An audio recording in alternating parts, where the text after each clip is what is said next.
ഏതു ചരാചരഭൂതങ്ങൾക്കുള്ളിലും ഏവം പുറത്തും നിറഞ്ഞു നിൽപ്പു ഏതു ജഗദണ്ഡജാലങ്ങൾക്കൊക്കെയും ഏകമാം കാരണമെന്നും കേൾപ്പു ആഗമവേദങ്ങളോതും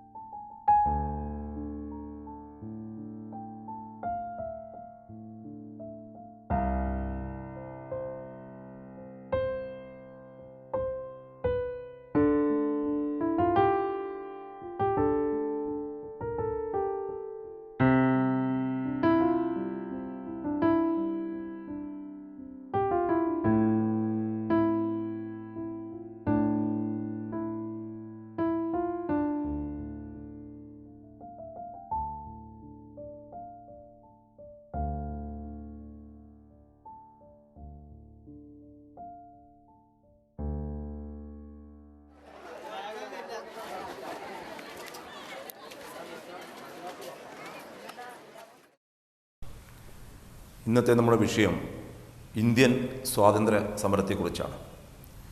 സ്വാതന്ത്ര്യ സമരം എന്ന് പറയുമ്പോൾ നമുക്കെല്ലാവർക്കും മനസ്സിലോടിയെത്തുന്നത് മഹാത്മജി, സുഭാഷ് ചന്ദ്രബോസ്, വല്ലഭായ് പട്ടേൽ ഇങ്ങനെയുള്ള മഹാരഥന്മാരെ പറ്റിയാണ്.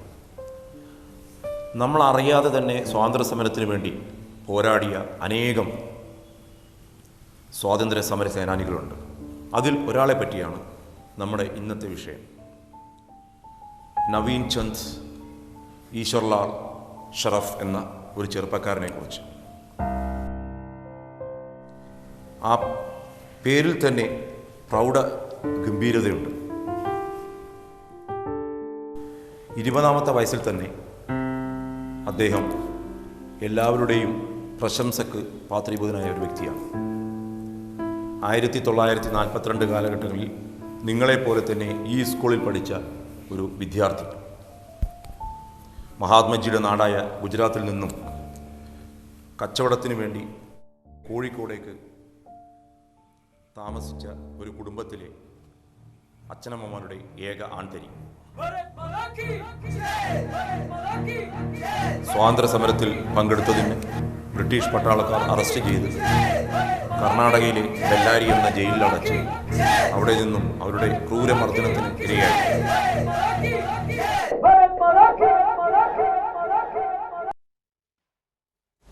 Now let's today discuss about democracy. What is democracy? It is for the well-being of the people. The definition of democracy is it is of the people, for the people and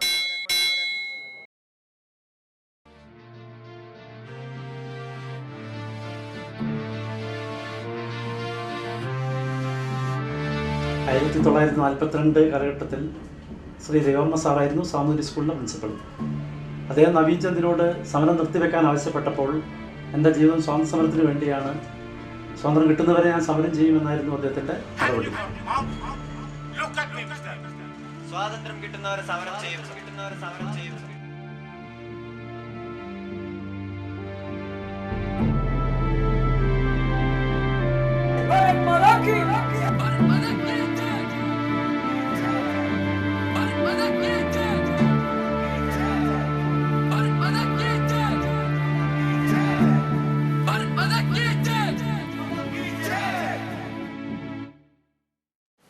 ഡോക്ടറിന് വേണ്ടി തെരഞ്ഞെടുത്ത വിഷയമുള്ള എല്ലാവിധ ആശംസകളും. Thank you sir.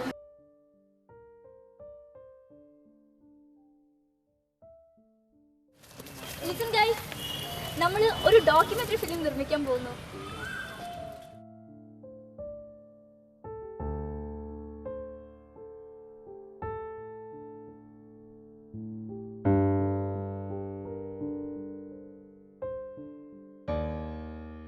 വാസ്തവം പറയുകയാണെങ്കിൽ party വിഭജനമൊന്നും അന്നില്ല.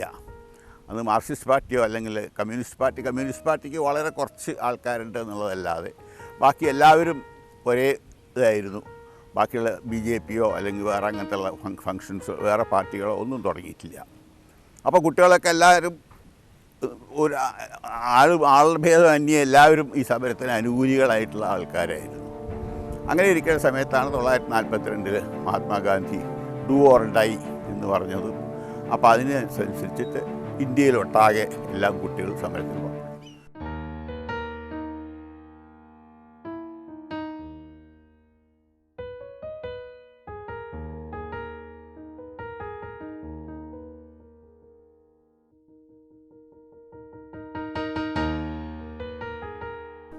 സമരം എന്ന് പറഞ്ഞാൽ ഇന്നത്തെ നിലയ്ക്കുള്ളതായ സമരങ്ങളൊന്നും അന്ന് നിലവിലില്ല. എല്ലാവരും ഗേറ്റിൻ്റെ അവിടെ പോയി നിൽക്കുക, വരുന്ന കുട്ടികളെ തടയാൻ വേണ്ടി ശ്രമിക്കുക. അതുമായി തന്നെ കുറേ ആളിലൊക്കെ അവിടെ വഴി കുട്ടികളൊക്കെ ക്ലാസ്സിൽ കയറി ഇരുന്നിട്ടുണ്ടെങ്കിൽ അവരെ ഇറക്കാൻ ശ്രമിക്കുക. ആദ്യത്തെ ദിവസം കഴിഞ്ഞോടുമ്പോൾ പോലീസുകാർക്ക് ഇതിൻ്റെ അറിവ് കിട്ടി. പിറ്റേ ദിവസം മുതൽക്ക് പോലീസുകാർ വന്നു. അന്ന് പിന്നെ നിയമവാഴ്ച എന്ന് പറഞ്ഞ ഒന്നുമില്ല. ഇഷ്ടംപോലെ എന്താ വേണ്ടെങ്കിൽ ചെയ്യാമെന്ന് അവസ്ഥയായിരുന്നു. അപ്പോൾ ഇവരെ പിടിച്ചുകൊണ്ടുപോയി കുറേ ആൾ. ഞങ്ങളും ഒക്കെ അതിൽ പെട്ടിരുന്നു. കുറേ ആൾക്കാരെ കുറിച്ച് കുറച്ച് ആളിലൊക്കെ അടിയൊക്കെ കിട്ടി. ഞങ്ങൾക്ക് കുറച്ച് അടിയൊക്കെ കിട്ടി. അടിയൊക്കെ കിട്ടി എല്ലാവരും പോലീസ് സ്റ്റേഷനിൽ കൊണ്ടു. അപ്പോൾ അന്ന് അവിടുന്ന് കഴിഞ്ഞതിന് ശേഷം അവരെല്ലാം ജയിലിലടയ്ക്കാൻ വേണ്ടിയിട്ട് തീർച്ചപ്പെടുത്തി.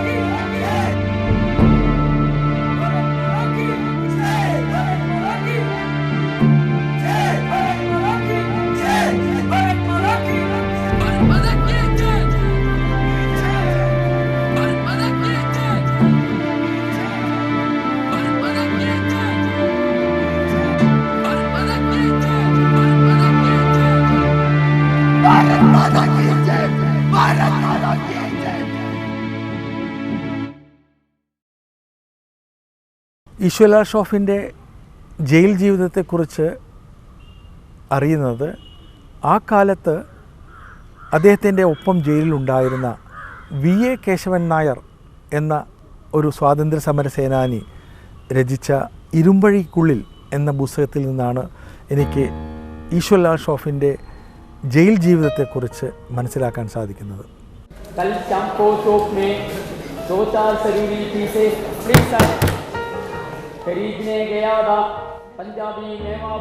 വളരെ ആക്റ്റീവായിട്ടുള്ള ഒരു യുവാവായിരുന്നു ഈശ്വലാൽ ഷോഫ് എന്ന VA കേശവൻ നായർ അദ്ദേഹത്തിൻ്റെ പുസ്തകത്തിൽ അനുസ്മരിക്കുന്നു.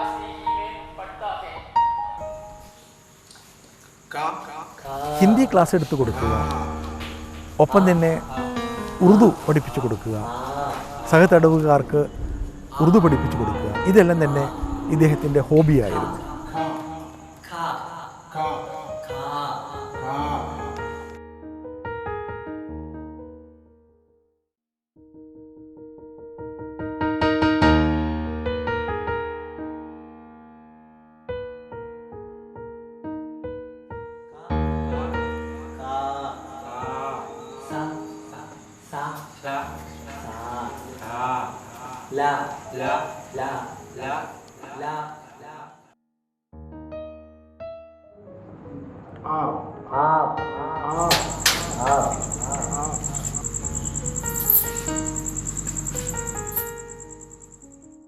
ഈശ്വലാൽ ഷോഫിന് 2 മാസത്തെ തടവും 75 രൂപ പിഴയുമായിരുന്നു കോടതി വിധിച്ചിരുന്നത്. 75 രൂപ എന്ന് പറഞ്ഞു കഴിഞ്ഞാൽ ആ കാലത്ത് വലിയ തുകയായിരുന്നു. പക്ഷേ സമ്പന്നരായ അദ്ദേഹത്തിൻ്റെ മാതാപിതാക്കൾ ആ പിഴയൊടുക്കാൻ തയ്യാറുണ്ടായിരുന്നു. പക്ഷേ ഈശ്വലാൽ ഷോഫ് വിലക്കുകയും 3 മാസം തടവ് ശിക്ഷ അനുഭവിക്കാൻ തയ്യാറാവുകയും ചെയ്തു. പക്ഷേ ജയിലിലെ ഭക്ഷണം അദ്ദേഹത്തിന് വലിയ തലവേദനയായിരുന്നു. സമ്പന്നമായ ഗുജറാത്തി ഭക്ഷണം കഴിച്ച് ജീവിച്ച ഈശ്വലാൽ ഷോഫ് അദ്ദേഹത്തിൻ്റെ അമ്മ തന്നെ ജയിലിലേക്ക് പോകുന്നതിന് മുമ്പ് പറഞ്ഞിരുന്നു, 17 വയസ്സായ എൻ്റെ മകന് ഞാൻ ഒരിക്കൽ പോലും ചായ കാപ്പി കൊടുത്തിട്ടില്ല, പാല് കൊടുത്തിട്ടാണ് വളർത്തിയത് എന്ന് ജയിലിലേക്ക് പോകുന്നതിന് മുമ്പ് യാത്രയയക്കാൻ വന്ന സഹപാഠികളോട് ഷോഫിൻ്റെ അമ്മ പറയുകയുണ്ടായിട്ടുണ്ട്.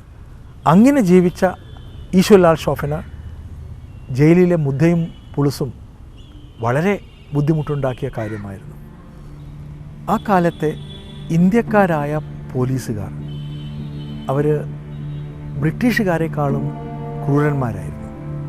രാജാവിനേക്കാളും വലിയ രാജഭക്തിയുള്ള പോലീസുകാരായിരുന്നു ഇന്ത്യക്കാരായ പോലീസുകാർ.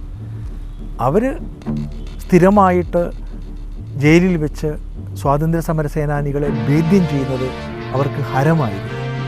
അത്തരത്തിലുള്ള ഭേദ്യം ഏറ്റുവാങ്ങാൻ ഈ യുവാവും വിധിക്കപ്പെട്ടിരുന്നു എന്ന് നമ്മൾ കരുതേണ്ടിയിരിക്കുന്നു.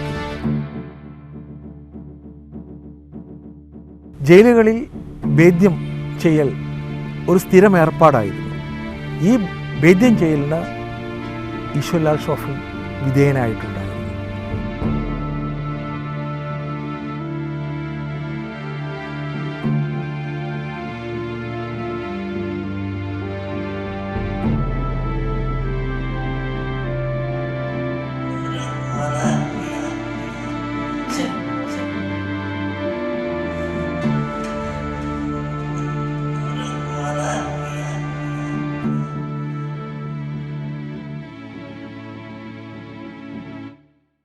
നവീൻ ചന്ദിൻ്റെ മരണത്തെക്കുറിച്ച് എന്നോട് പറഞ്ഞു തന്നത് അദ്ദേഹത്തിൻ്റെ സഹതടവുകാരനായിരുന്ന ഗോപാലൻ എന്ന് പറയുന്ന വ്യക്തിയായിരുന്നു. 20 വർഷം മുമ്പ് അദ്ദേഹത്തെ ഇൻ്റർവ്യൂ ചെയ്ത സമയത്ത് പറഞ്ഞു തന്ന കാര്യമാണ് പറയുന്നത്. അദ്ദേഹം പറഞ്ഞത് തമിഴ്നാട്ടിൽ നിന്നും വന്ന തടവുകാർ സ്ഥിരമായി തലയിൽ കടുകെണ്ണ തേച്ച് ഉറങ്ങാറുണ്ടായിരുന്നു. നവീൻ ചന്ദ് കാരണമന്വേഷിച്ച സമയത്ത് അവർ പറഞ്ഞത് പോലീസുകാരുടെ ഭേദ്യം ചെയ്യലിൽ നിന്നും ശരീരത്തിന് ക്ഷതമേൽക്കാതിരിക്കാൻ ഈ കടുകെണ്ണ ഗുണം ചെയ്യും എന്ന് പറഞ്ഞപ്പോൾ ഈശ്വർലാൽ ഷോഫ് അദ്ദേഹം ഈ രീതി സ്വീകരിക്കുകയും രാത്രി തലയിൽ കടുകെണ്ണ തേച്ച് ഉറങ്ങുകയും ചെയ്തു. പക്ഷേ തീരെ പരിചയമില്ലാത്ത ഒരു കാര്യമായിരുന്നു ഇത് പനിയായി മാറുകയും ഈ പനി വർദ്ധിക്കുകയും പനി സന്നിപാത ജ്വരമായിട്ട് മാറുകയും ചെയ്തപ്പോൾ ആ കാലത്ത് ജയിലിൽ ഇതൊന്നും അന്വേഷിക്കാൻ ആളുണ്ടായിരുന്നില്ല. അദ്ദേഹത്തിൻ്റെ പനി മൂർജിക്കുകയും അദ്ദേഹത്തെ സമീപത്തെ ഹോസ്പിറ്റലാക്കുകയും ചെയ്തു. അവിടെ വെച്ച് അദ്ദേഹം അന്തരിക്കുകയാണ് ചെയ്തത്.